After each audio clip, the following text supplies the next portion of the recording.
جنرال خوشحال سادات تازه او نوي څه ویلي دي، چاته او ولې په غوسه شوی دی؟ ویډیو را سره تر پایه پورې وګورئ، په ډېر څه به پوه شئ. ګرانو لیدونکو السلام علیکم. خوشحال سادات ویلي د کابل ککړې هوا د مخنیوي په برخه کې موږ ته لاس راکړی. د کورنیو چارو وزارت ستر امنیتي معین جنرال خوشحال سادات د کابل له اوسیدونکو غوښتنه کړې ده چې د کابل د هوا د ککړتیا په مخنیوي کې موږ ته لاس راکړی.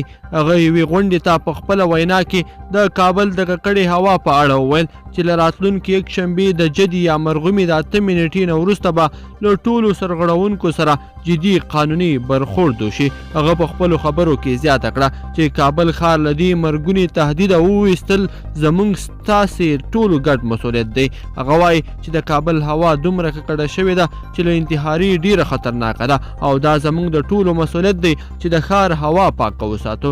جنرال خوشحال سادات چې د معلوماتو تر مخه اوس چې هر کس څلور ساعته بهر ګرځي نو هغه 15 کیلو ګرامه زهر د ګاز په شکل کې تنفس کوي. هغه وویل چې پولیس د امنیت په برخه کې ستاسې همکار دی او هر وخت مو تر څنګ ولاړ دی، خو د کابل ښار د ککړې هوا مسؤلیت ستاسې په لاس کې دی چې باید پاکه یې وساتئ. نوموړي خپلو خلکو ته وویل چې تاسو سرمایه لرئ، کاروبار مو جوړ دی، تجارت مو جوړ دی، نو راځئ چې د قانون پر وړاندې هم خپل مسؤلیتونه وپیژنو.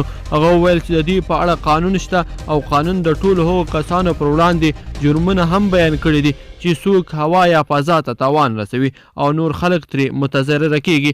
جنرال خوشحال سادات وویل چې له دې وروسته به له هر هغه چا سره قانوني چلند هم کیږي چې د هوا په ککړتیا کې لاس ولري. نوموړي زیاته کړه چې همدا اوس نه لاس په کار شوی دی او د هوا د ککړتیا د مخنیوي لپاره کار کوي. ګرانو لیدونکو په دې هیله چې ویډیو به مو راسره تر پایه پورې کتلې وي. که چیرې مو همدغه ویډیو خوښه شوي نو حتما یې در سره لایک کړئ او نورو ملګرو سره هم شریکه کړئ.